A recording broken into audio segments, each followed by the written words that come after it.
이번 시간은 정사각형에 대한 설명입니다. 정사각형의 정의는 네 내각과 네 변의 길이가 모두 같은 사각형입니다. 직사각형과 마름모를 공부해봐서 아시겠지만 네 내각이 같은 것은 직사각형의 성질이고 네 변의 길이가 같은 것은 마름모의 성질이죠. 여기 옆에 그림을 보시면 사각형의 네 내각이 모두 직각으로 똑같고 여기 네 변의 길이가 모두 똑같다고 표시가 되어 있죠. 네 변의 길이가 모두 같습니다. 정사각형은 평행사변형의 모든 성질을 가지고 그리고 또 정사각형은 직사각형의 성질, 마름모의 성질 모두 가지고 있습니다. 그래서 정사각형은 평행사변형이라고 말할 수 있고 직사각형, 마름모라고 말할 수도 있습니다.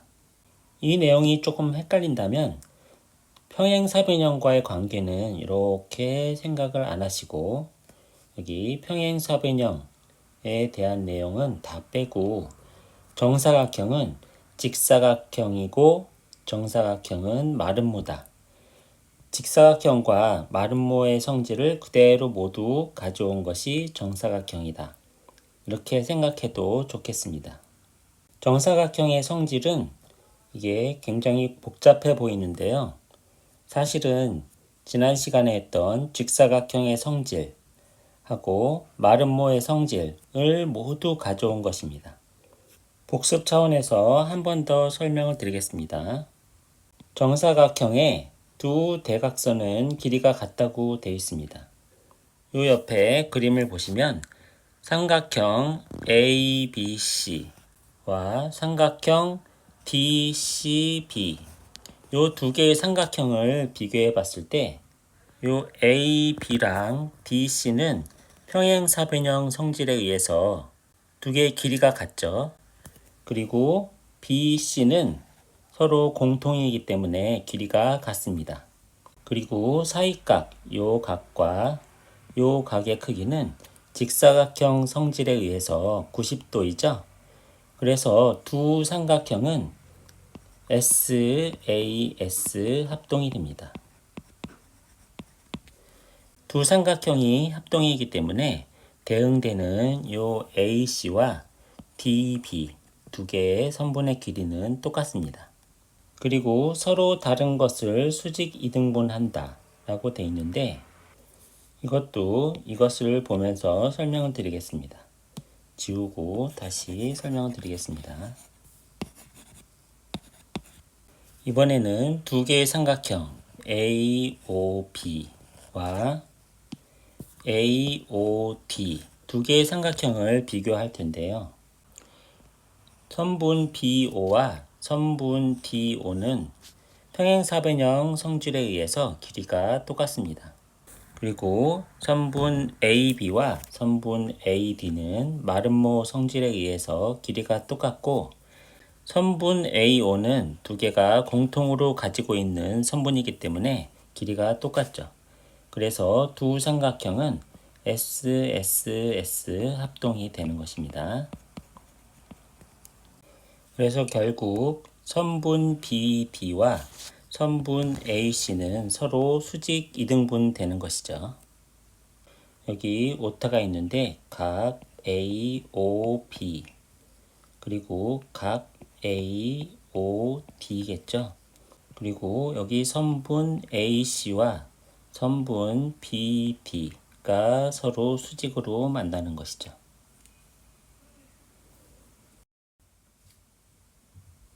이번에는 되는 조건입니다. 두 가지가 있는데 첫 번째는 직사각형이 정사각형이 되는 조건. 이것은 지난 시간에도 설명 한번 했지만 어떤 도형이 직사각형입니다. 그런데 아래 조건 중에 하나라도 장착이 되면 이 직사각형을 정사각형이라고 부를 수 있는 것이죠. 그리고 마름모가 정사각형이 되는 조건은 어떤 마름모 도형이 있을 때 아래 조건 중에 하나라도 장착이 되면 이 도형을 정사각형이라고 불러도 된다는 것입니다. 좀 헷갈릴 수 있는데요. 살짝 다른 관점에서 다시 설명드리면 이 직사각형이 정사각형이 되는 조건은 마름모의 성질을 장착하면 되는 것이고, 마름모가 정사각형이 되는 조건은 직사각형의 성질을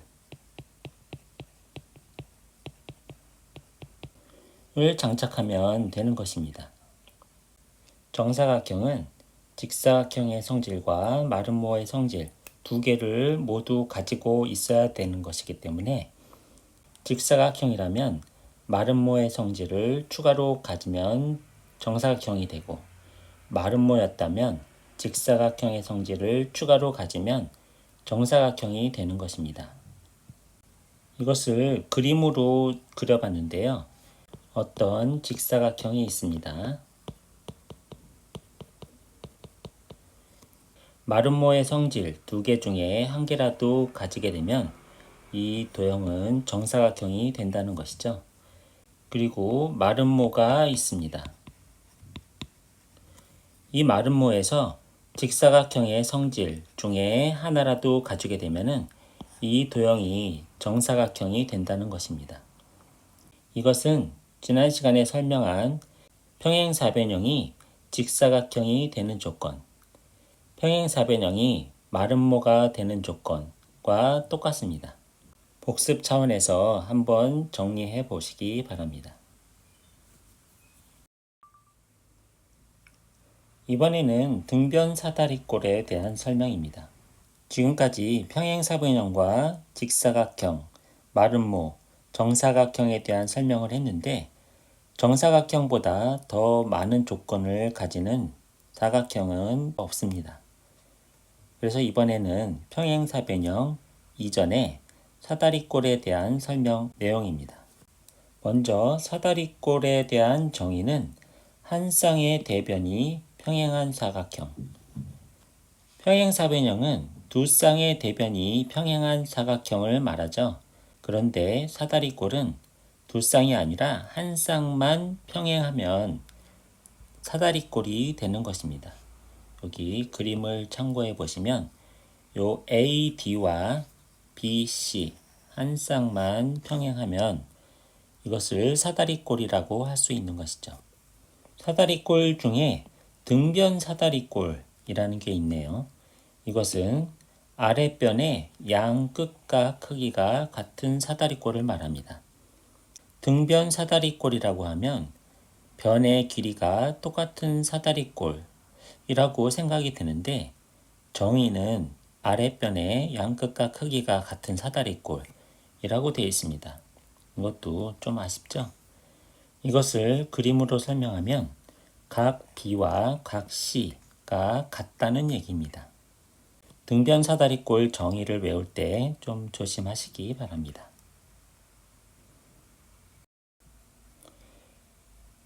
이번에는 등변 사다리꼴 성질에 대한 설명입니다. 이것도 옆에 그림을 보면서 설명을 드리겠습니다. 지우고 다시 할게요. 첫 번째 성질은 평행이 아닌 한 쌍의 대변의 길이가 같다. 이 그림을 보시면 여기 평행이 아닌 A, B와 D, C 이 길이가 같다는 거죠. 여기 같다는 표시가 되어 있습니다. 그리고 두 번째는 두 대각선의 길이가 같다고 되어 있습니다. 대각선 AC와 대각선 DB가 길이가 같다고 하네요. 이 성질을 증명해 보겠습니다. 여기 등변 사다리꼴은 두 변의 길이가 같은 사다리꼴이 아니다. 주의할 것이라고 써 있는데, 아까 설명드렸죠. 등변 사다리꼴의 정의는 아랫변 양 끝각의 크기가 같은 사다리꼴을 말하는 것이기 때문에 외울 때 주의하라고 했습니다. 첫 번째 내용의 증명은 여기 꼭지점 뒤에서부터 선분 AB와 평행한 선을 이렇게 긋습니다. 그렇게 되면은 평행한 선이기 때문에 요 각 B와 요 각은 두 개가 동의각으로 똑같죠. 그런데 이 선분의 길이와 이 선분의 길이가 같기 때문에 이것은 이등변 삼각형이고, 이등변 삼각형의 성질에 의해서 두 밑각은 똑같죠. 그렇게 되면은 요 각 크기와 요 각 크기가 같다는 얘기입니다. 이렇게 쉽게 증명이 되죠. 그리고 두 번째, 두 대각선의 길이가 같다는 이것도 지우고 다시 설명드릴게요.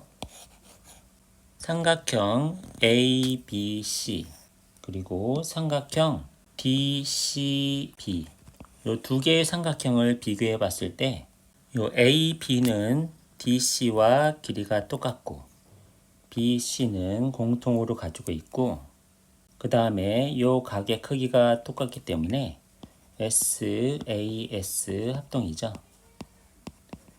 그리고 이 선분 BD와 선분 AC는 서로 대응되는 선분이기 때문에 길이가 똑같습니다.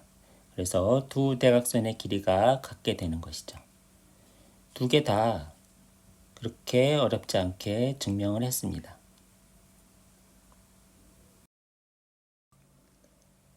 여러 가지 사각형의 관계에 대한 설명입니다.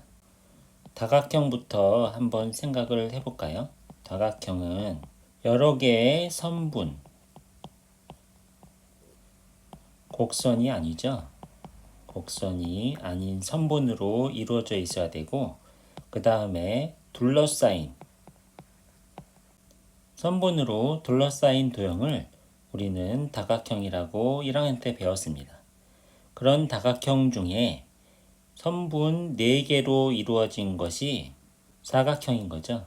그 사각형 중에 한 쌍의 대변이 평행한 것을 우리는 사다리꼴이라고 부르기로 했고, 거기에 또 다른 한 쌍의 대변이 평행한 것을 우리는 평행사변형이라고 부르기로 했습니다. 그래서 지난 시간에 평행사변형에 대한 정의와 성질, 평행사변형이 되는 조건들을 배웠죠. 그리고 이번 시간에 직사각형, 그리고 마름모, 정사각형에 대한